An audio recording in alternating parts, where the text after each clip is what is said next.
Hi everyone, welcome back for another weekly live on LinkedIn, YouTube, and Facebook. I'm Giulia De Mauro, the founder of the IBD Hub, where you learn to grow your architecture and engineering company. And today we have some amazing guests. They are the team behind 1 to 100 podcast. And we are going to talk today about how the architecture field is a man's world. And I'm really excited to have these ladies on board. So I'm going to welcome Bethany, Amanda, and Adonai. Hi guys, how are you doing? Hi. Thank you for having us. No problem. It's really my pleasure. I was wondering if you guys could introduce yourself a little bit to the audience and explain your initiative with 1 to 100 podcast and what you've been up to in terms of your purpose. Yeah. Great. So I think I'll just introduce my name and then I'll let one of you two introduce the podcast. So I'm Bethany. There's more of us. There are 7 of us in total. But I'm currently a student studying my master's. So I'm getting my Part 2 degree in architecture. Great. And hi guys, I'm Adonai, also part of the podcast team. I studied my Part 1 bachelor's in 2019. I feel like I can't say 2020. I can't say last year because last year didn't count. But yeah, I'm currently working in a school and looking to go back to architecture soon. Great. Hi everybody, my name is Amanda. I studied interior architecture at Oxford Brookes. I graduated in 2019 and I'm now working as an enterprise projects coordinator. So that's somebody who looks at and runs workshops for startups and people wanting to start a business essentially. And I guess some of why we started the podcast in general. So a few of us, when we graduated, really struggled to sort of find our purpose in architecture. We sort of left, I guess, the world of education into this massive pool of like nothingness. And we didn't know anybody in the industry. We didn't really know what an architect even was, really. And we just didn't know how to sort of navigate our way through. So we just really wanted to sort of answer the questions that we all had. And we found that a lot of people were sort of asking the same questions as well. So that's one of the reasons why we started this podcast, is to actually speak to professionals about what they do in industry and to kind of blur the line between students and professionals. We wanted to find like similar synergies so that we could actually work alongside professionals to create more of like an integrated approach. And I guess in doing the podcast as well, found out personal experiences of aspiring architects or even architects from underrepresented backgrounds and what architecture means to them, how it's influenced their design decisions, and also how their personal experiences have influenced the type of work that they actually go into.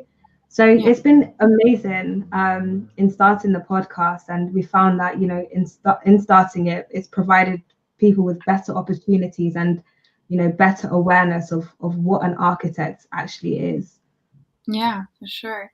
And what is so special about you guys is also that you are all women from completely different backgrounds. So I'm super interested in knowing like what brought you guys together, like what was, you know, the story behind that. I'll go for that question because we basically all met in university. So we all studied at Oxford Brookes University. And on the team, we've got people from Morocco, from the Philippines, from Ghana, from Jamaica, and we're all together fused into one, but we all have different personal experiences that make us like unique. But we all worked on a group project actually in second year. I think that group project really defined us as friends. because we had to learn each other's strengths and weaknesses and also build each other up where we fall short. And I think it was that project where like the thought of like, you know, doing like a vlog or like a YouTube just to show people what an architecture student does on a day-to-day, that kind of conversation sparked up, but we kind of left it there. So yeah, like we all just came together last year and was like, yeah, this is something we're gonna do, as Amanda said, to like bridge the gap between professionals and students. Yeah, that's a great story. I love it. I'm also like, you know, in there is I'm hit. If you know, guys, we're gonna publish all your comments, so just you know, ask us as many questions as possible. We will answer them at the end as well. It's great to have everyone on board. Yeah, so it's amazing that you guys found you know, a lot of themes to create this podcast and really invite people from different backgrounds, different experiences to really understand what the purpose of architecture is. But today I wanted to a little bit have your opinion and discuss like the misrepresentation of women and also minorities within the industry, because I think that's quite a taboo topic that we never talk about. That should be assessed because unfortunately, all the architecture talks are often led by men, and is not the same opinion and is not the same look on architecture. So the first question that I wanted to ask you, from your experience also at Oxford Brookes, is why so many women quit being an architect. So I don't know about you, but like in my personal experience, when we started, like in first year, we were 50-50 women, men. yeah. And then in the last master year, I think we were about 6 women and 30 guys. So yeah, my question to you is like, what do you think leads women to quit a little bit? Yeah, it's definitely a thing where as you kind of progress further into the industry, the number of women decline.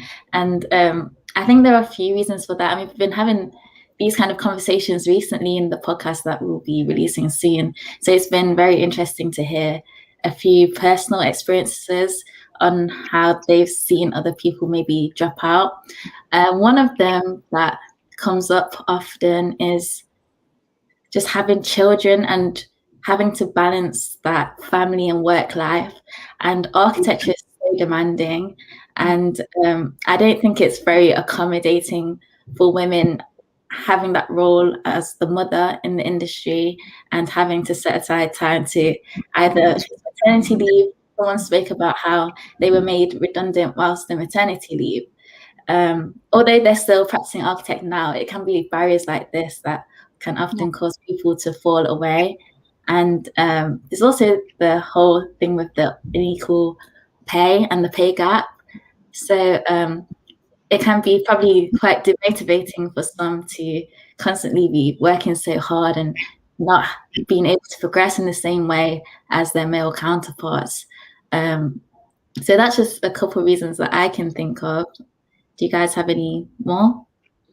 Yeah, I definitely agree with what you say in terms of like almost like it's not accommodating for the women. I mean, we live in a patriarchal society in general, but then the architecture world is like patriarchy times 2.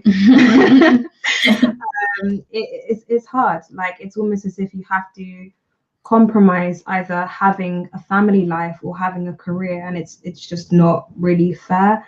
I think one of the other reasons as to why women quit, I guess, being an architect or wanting to be an architect is because sometimes we don't get into the positions that we deserve to be in. Women are extremely talented. You know, we provide the change that needs to be seen, but it's not because, you know, the architectural or construction world is very male dominated, sometimes it is difficult for men to see that we are actually the change that needs to be there, or to put us in senior positions, so that we can actually implement these changes. So I think that just longevity of waiting and not, or uncertainty of actually being able to be in this position is very off-putting and demotivating. And I guess sometimes it can almost be like, well, if I'm not going to get it here, then maybe I can get it somewhere else, and that shouldn't be the case at all. And also, I just think, just to piggyback from what you were saying, I think as like students or like young professionals, when we first start out, you always have like this timeline that I need to do architecture by a certain year, and I need to do it by a certain age, and if I don't do it then I have to like sacrifice it. I either like sacrifice it to have a family, or I just pursue it and have a family later. But then obviously there's the maternal time clock. So you have to just think of so many different things, and I think as women, we just have to think of that timeline. In my experience, I guess, well, I graduated in 2015 from my master's, so has been a while.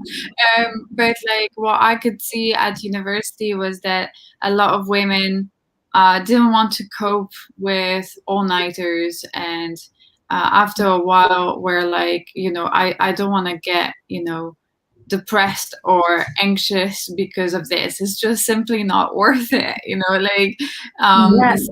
hours put in. And especially I have one friend in particular, like when she quit bachelor, everyone was like, oh, what are you doing, like you're messing up and so on. And then like a few years later, she was recognized for her graphic design skills. So it's never a failure, but I just think a lot of women don't see necessarily what it's worth to go through all of this, and I can agree with that. And from the work perspective, I have also a lot of friends that don't want to progress in their career necessarily. They prefer, like, even if they're offered a management position, maybe they don't want to take it because they just want to focus also and have time to also focus on making a family and spending time with their family. Personally, what I had in my career is that I found it so hard to go from one position to the other because men were threatened by someone that is a woman and is motivated, that I can understand some women that were like, you know what, I'm not ready to fight every day. Like, I'm fine, just staying where I am and doing my own thing. But another thing that you guys mentioned that was really important to mention is that there is still a pay gap between men and women, because it's never spoken of. Like, it's incredible that in Europe and in the UK is still the case, right? Like, you would think that we are a little bit more advanced than that, but that pay gap can be from 10 to 30% difference between men and women for the same job. We have Evelyn here. I have already for 30 years my office, had children, etc. I don't think it's an issue. Choose a partner to share the ambition. It shouldn't be you. Of course, like, I think, do you know what, Evelyn, I can see what you're saying, because I think sometimes as women we tend to assume that the firm won't accept our ambitions, or maybe we're not transparent enough and don't communicate these sort of things from the very beginning. But it's not all firms that are as accepting as others. Some firms, live and breathe their ethos, and if they have a specific system running, they're not really willing to change it, especially if they've been running for a very long time. So I think you're quite lucky or fortunate in that respect. And I do, hope that a lot of firms can, learn or, I guess, take some sort of inspiration from these sort of firms that will be willing to sort of change the system if it's not working for everybody. You know what I also think is there's an issue of maybe being left behind. So like the fact that I have to like leave, like have kids, and then possibly go back and re-enter, like I won't be at the kind of like the stage where I could have been. Maybe that's also like an issue that you kind of like have to think about. But I think there's just so many factors that you have to just think about that that needs to be accommodated for. So yeah. I also think it can be a cultural thing. I guess like whether you are from the Netherlands or from countries that are more traditional, like I'm Italian, for instance, so we are like much more, you have to be married at 30 and you have to have so it also is a cultural pressure, I guess. So to find a partner that accepts that you do overtime and that you come back home and that you don't, the kid's already in bed, like you really have to find that man like somewhere, like it's not so easy. So there's definitely a culture thing there as well. But yeah, what I do think, kind of getting from the essence of what Evelyn was saying, was that women shouldn't really limit themselves based on those factors. They should try and progress as much as they can, and not do anything based on the fears or the assumptions. So, because it is possible, but I feel women do face more barriers than men. Yeah, but for instance, when I announced my parents that I was starting my business, right? Like I was 28 at the time. I had a stable job in a management team in a good company. And they were like, yeah, but why? Like, you should invest in your family. I'm like, well, I don't have a house, I don't have a car, I don't have a family yet. Like, what makes me being put down and not take any risk right now? I can take any risks because there's nothing that I have to actually take care of right now. So if I don't do it now, when am I gonna do it, right? Like, so that's also the conversation that needs to be put in place also with young women. Like right now is the time where you can focus on you and like your ambition, and you have to go for it now. Otherwise, later, then that's when things start to, be more discouraging and more complicated. We have here, women have to do it for themselves. Children come and leave us. Love what you do. Try to balance life. It's not easy, but it can be done. That's true, though. Amen to that. It can be done. Unsupportive community, partner, and architecture offices, they are not flexible enough. That's true. You know what? That's what it is. It's actually hard.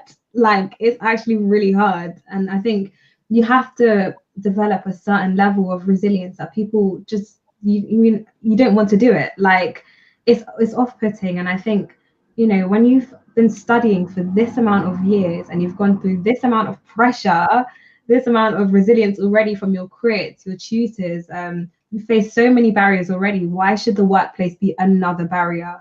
Do you know what I mean? And this is what you've been working for 7 years. Like, why should this be another hurdle you have to overstep? And, the fact that some practices are just not willing to be as accepting, it's a massive slap in the face, if I'm being honest. It's like, I've actually put myself forward to pursue this career. I've done my all.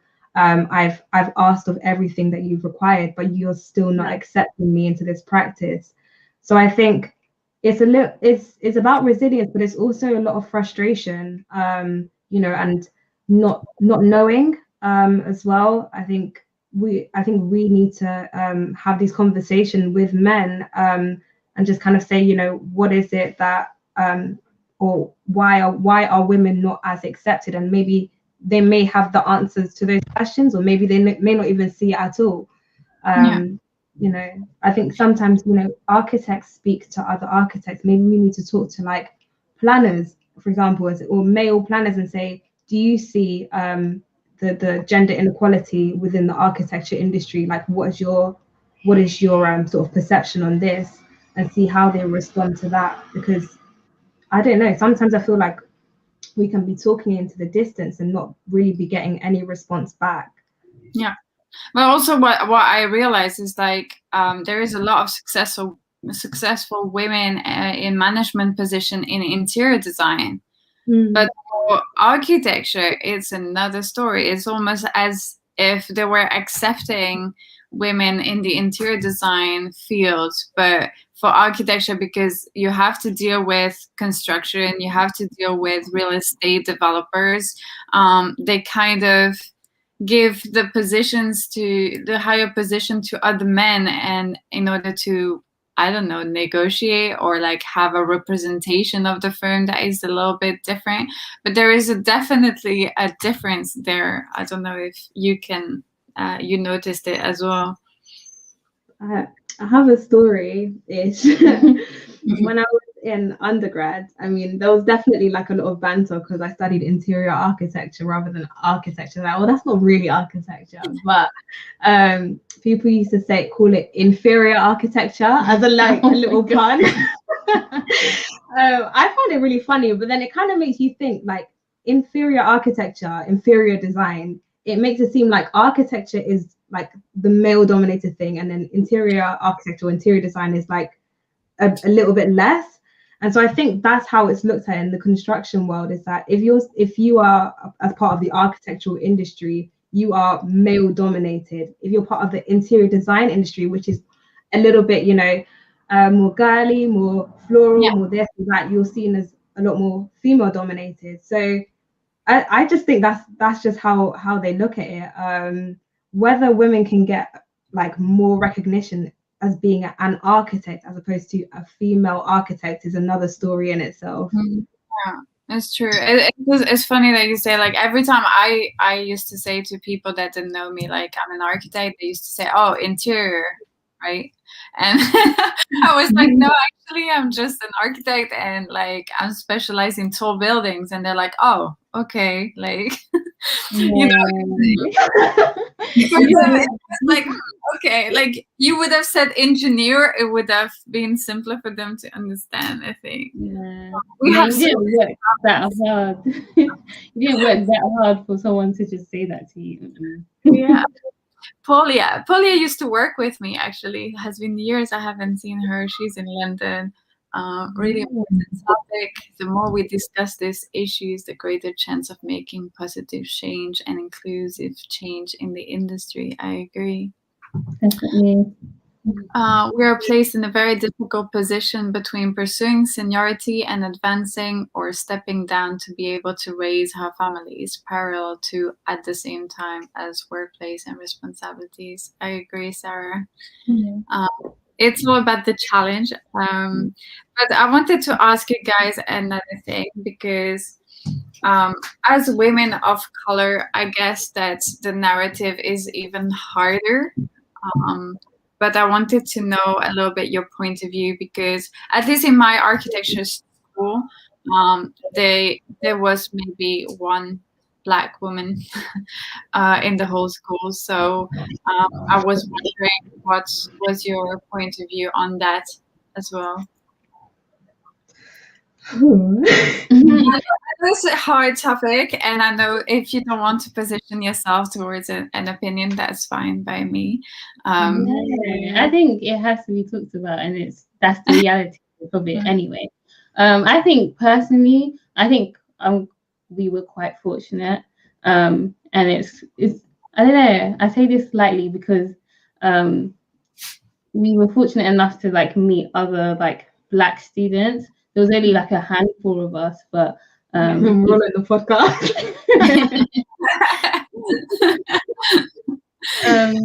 But it's also nice to see like other people like who look like you also pursuing architecture.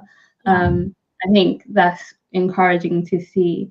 But then I also know of like my other friends who studied in different university, and she was like the only Black student in her whole cohort of like 136. And I know another student who's in like another university who was like the only one as well. So that's why I say it's quite fortunate that, you know, the handful of us that were there, it was nice to see, even though it was only a handful. So our experience, I think when it comes to working with like other people in your in architecture in our university, it was fine. Like I think we all got along, and of course like you meet different people. I think I met one person who had not like actually talked to like a Black person before, so I was just like, oh, okay. Yeah, I was just like, well, hi.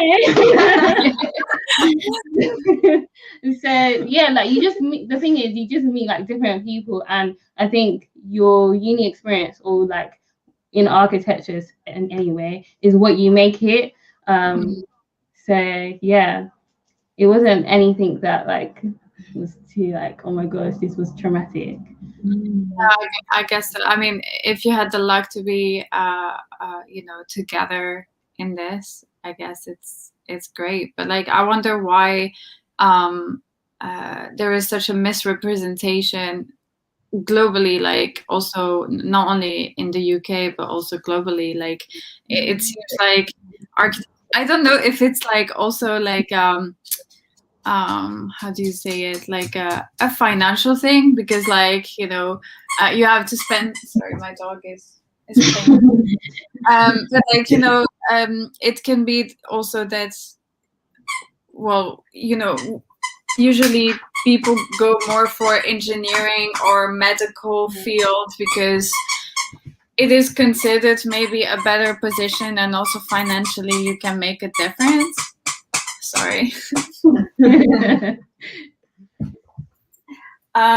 But yeah, maybe that can be also a thing. I mean, telling your family like that you're gonna, you know, study 7 or 8 years, and then you're only gonna manage to bring money in after 8 years might be a conversation that can be perhaps difficult, like from a cultural standpoint or a financial standpoint. I don't know. Guessing from friends that I have in the field. I'm gonna mute my microphone. I'm gonna let you get started. I was gonna say, like, I think for me, it wasn't really much to do with. Well, I guess my family didn't really understand what architecture was, because I'm the first person within my family to even be within the construction industry. They're like, oh, that's nice, can you build me a house? Like so that was as far as that conversation went. But it's interesting that you say that. I mean, I personally probably come from a lower socioeconomic background than most of my classmates in university.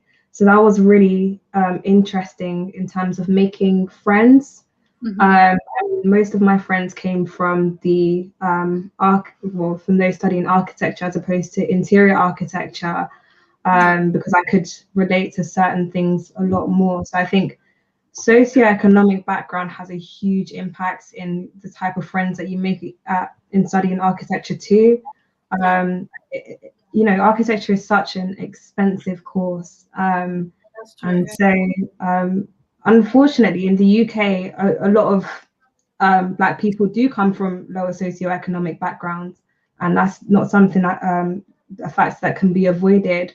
And so that kind of impacts your progression, not your progression per se in architecture, but the type of resources that you're actually able to access within architecture, even when it comes to like subscription to things, buying laptops, buying materials. And that can really sort of, you know, if you're not able to acquire the same amount of resources as your friend or your neighbor, it can be really off-putting, or it can be really like degrading, because it's like, I want to produce the same amount of work as you at the same quality and quantity as you. I physically can't, or I financially can't. So I think sometimes that can be really one of the reasons as to why maybe there are not a lot of Black women in architecture who decide to pursue being an architect, because at the point of their study, it like there are certain barriers that literally they can't overcome, or that draw them back. And I think sometimes, you know, sometimes it might be a pride thing as well to apply for funding, or to apply for external sponsorship and things like that. But I think the feeling of not being able to get the same amount as somebody else, or not being on an equal playing field, can really bring you down. So yeah, I think that's, for me, that's what I found anyway, was really hard in my undergrad, is not being able to make like huge MDF models, because I just couldn't afford it. So yeah, that was one thing that was I struggled with in undergrad, definitely. Yeah, I think alongside finances, another thing is probably awareness. Just like, I think you touched upon it before, Amanda, but understanding what architecture is, and that is a career to go into. Often a lot of people from minority backgrounds will think of doctors, lawyers, engineers, as we mentioned. And with architecture, I think because one of them, probably the representation, you don't see people holding those positions, or also just general connections and contacts. So even the network within the community is a lot smaller. So I noticed for a couple of people who, even in first year, one person had 3 years experience in practice because they knew someone who was already in the field. So kind of being able to see into the field, or see someone in that position, kind of helps you to be aware that it's something that you can potentially be interested in. For myself, I didn't know what architecture was until I studied it. I think my dad mentioned it earlier on when I was a bit younger. So I was glad he was able to do that, because I think that would be the only reason I know that was a career that I could potentially go into. So without kind of having people around you in these positions, sometimes they don't know the opportunities available to them. So yeah, that's something outside of finances. Yeah, for sure. I think you're right. I mean, for me, like, as Italians, you're either a doctor or an architect, so they sent me to architecture. You know, but it's also the misconception, like, you know, back in the days, the work of architects for Italians, it was like a prestigious job, like where you were involved in politics, and you were involved in planning out what the city would look like. And of course, parents were not aware of what the profession was actually, or had any connection with it. So, you know, it's funny that, you know, it depends on the background as well, like how we receive opportunities, and then get involved in the field. You guys do a lot of Clubhouse talk. So if anyone is listening and is on Clubhouse, I would definitely advise you to follow Bethany, Amanda, and Adonai on Clubhouse. They do so many amazing talks. Is there one talk that you would like to, you know, tell us about that was very important to you guys, and yeah, that you would like to share, since we have a bit of time, and maybe, you know, it can be beneficial to people listening as well? I think we had a really interesting talk on Clubhouse about personal branding, and kind of just being able to put yourself out there as an architect or an aspiring architect. Because I think sometimes, you know, architecture is such an iterative process, you know, through our design, through our development. Like, we never really come to a final conclusion on our designs, firstly, and also who we are as people, what our interests are, and how we can sort of develop ourselves. And I think that's something that, you know, if you are listening today, and you're an aspiring architect and you haven't yet put yourself out there as an aspiring architect, then you should definitely do that. Find a social platform that you are particularly interested in, whether it's Instagram or LinkedIn or Twitter, and make yourself known, especially if you don't have anybody or if you don't have any connections or networks within the industry just yet. Finding a job and even just kind of getting to know people within the world of architecture, usually it's done through word of mouth. Usually it's done by talking to people. Sending out your CVs is great. If you have an amazing portfolio, keep doing those things. But sometimes when you send out about 200 CVs and get no responses, it could be because maybe you don't have enough connections just yet, or maybe you don't know enough people in the industries yet. It really is about who you know rather than what you know. So just continue to build your connections and express to the world what your interests are. Don't settle for a job just because it's a job. Settle for something because you want to be there and because you want something from that firm. Because getting any job is a two-way street. You don't just want to give your all and get nothing back. So yeah, that's what I would say. Yeah, that's a great advice also for the women out there that are trying to find a job or like trying to grow in their profession as more of a senior architect or management team. Definitely the personal branding and the network is extremely important. And in these Corona times, we have a lot of platforms to meet people from all over the world, like Clubhouse and so on. So that's the positive side of the situation as well. I've invited Evelyn to. She's asked if she can participate, so I sent her the link. Amazing! That's really cool.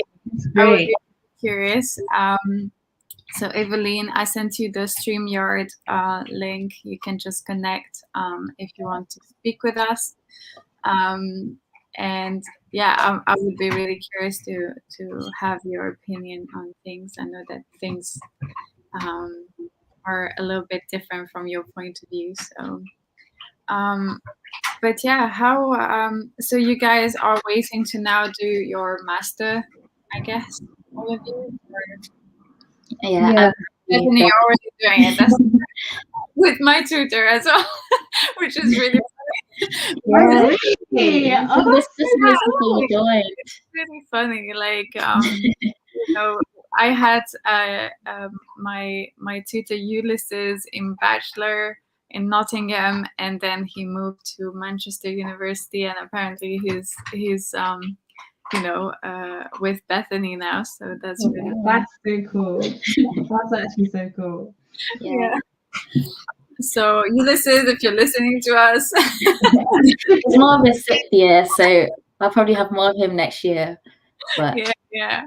Well, just send a message if you see him. That would be great. He hasn't been replying to my messages for a long time. So. Yeah, I'll tell him about that. We need to catch him out. Ulysses, if you're listening, you need to respond to the messages.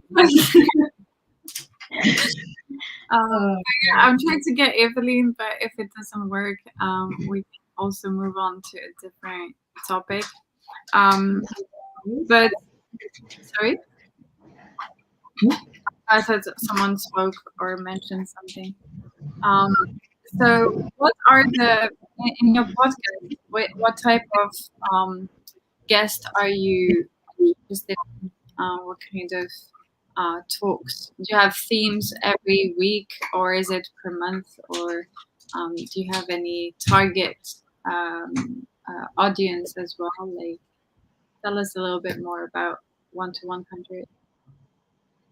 Well, 1 to 100 is basically, I guess it's a platform where we could just discuss our personal experiences because, those are our experiences that we can share. But I think that is also very unique to us. So it was nice to also get guests to come onto the episodes on certain topics that we're not knowledgeable about, to get their insight as well. So as much as you know, we're talking to them and we're learning from them, we can also share that with other people so that they can learn from that too. So yeah, we have like our first season was just like, I guess it was more of an introduction to who we are and kind of like the issues that we want to talk about. And the second season, we're looking at, you know, understanding architecture a little bit more, inviting guests that, you know, who we find inspiring or who we feel like will be valuable, depending on like the topic that we want to talk about. But yeah, the podcast, I think when we first started, we thought it was going to be, I don't know what we thought it was going to be. I thought it was just there was no expectation. Well, now it's grown so much, and I think now is like the moment where we can see that it can grow into something bigger than we actually thought it could be. So yeah, we have big plans. Yeah, we have really big plans. I don't know if I can share them just yet, but we'll definitely keep you updated. But I can say that we do have a handbook on the way. That's something that we're cooking up at the moment. And I guess even just on the topic of like our themes this month, all of the episodes that we've released are from women, because it's International Women's Month, and we have a really big episode at the end of the month. So definitely look out for that one. So where can people find you and your podcast? That's also, you know, in order to conclude a little bit, where can people find you and listen to your podcast? We are on a variety of platforms. We're on everything, to be honest. We're on Instagram, LinkedIn, of course, Twitter, Architecture Social. You can listen on Spotify and Apple Music, also on Anchor, and most of our @s are at 1 to 100 podcast. Was it Architecture Podcast? It should be at 1 to 100. So yeah, you can find us there. We should be tagged on this post, so you can find our LinkedIn, and we have a link tree as well, so you'll be able to find the rest of our platforms and our episodes through that. And we have go and listen, of course. One of our biggest supporters. Honestly, Amrit is our biggest fan, but Amrit was also on the episode we released today, and she just is in the process of finishing her part 3, which is amazing. So she gave us an insight into what was behind the magical doors of part 3, which was actually so great to know, because I think when you do your part 1 and then your part 2, you're just like, what do I do now? Mystery. It's actually a mystery. Like, we're just like, oh my gosh, what even is part 3? Like, what is this thing? Do we have to go abroad? Like, I don't know. So she really broke it down for us, what part 3 is, what it entails, you know, the highs, the lows, and then it kind of just gave us like a sigh of relief, because I think there was this thing that we were missing, that we didn't really know about, and just kind of like breaking down these barriers. And I think that's just what happens in all the episodes, to be honest, is that we break down the barriers that we did not know. So yeah, I would definitely recommend, if you're part 1 or an aspiring architect, to listen to this episode and, you know, to look forward and kind of work backwards in terms of how you want to become an architect. Yeah, that's great. Thank you guys so much for sorry, I'm missing out one person. Do you want to Amanda, do you want to tell us where to find you also? Oh, me? Okay. Yeah, I don't even know. Yeah, definitely also explain like where to find her page. So if you guys also want to share where to find your personal profiles as well, that would be great. Definitely. Well, I'm on LinkedIn, so that's just Amanda Salome. My surname is not. It's honestly, I promise, it's very easy to spell. It's SELORMEY. And I'm on Instagram, Twitter at Amanda Salome as well. Do give me a follow. Message me. I'm very responsive on social media. So And if I don't respond, it's probably because I'm sleeping. So I don't know. And yeah, you can find me. I think we're tagged in this post as well. But Adonai Buama Namiche is like it's a long name, guys. We'll tag you guys on the episode anyway, so you will be. Yeah. So yeah, I think the one thing about us working all together is that we're for collaboration and working with people. So yeah, it would just be nice to like network, and I think this is the time to network. Like this year, last year was the time to network and get to know different people. So yeah. Yeah, great. Well, thank you so much for coming and answer so many questions about women and representation of women in the field. I really appreciate it. And I can't wait to see how far you guys go with your podcast. I'm looking forward to all the rooms you're going to do on Clubhouse as well. So thank you guys for always being so energetic and curious about other people and other experiences as well. And thank you to the audience for tuning in like every week with us. And this episode will be available on the IBD Hub podcast by Monday on Apple Podcast and Spotify. And it should be already on YouTube because we're streaming live. So thank you so much and have a good week. Thank you.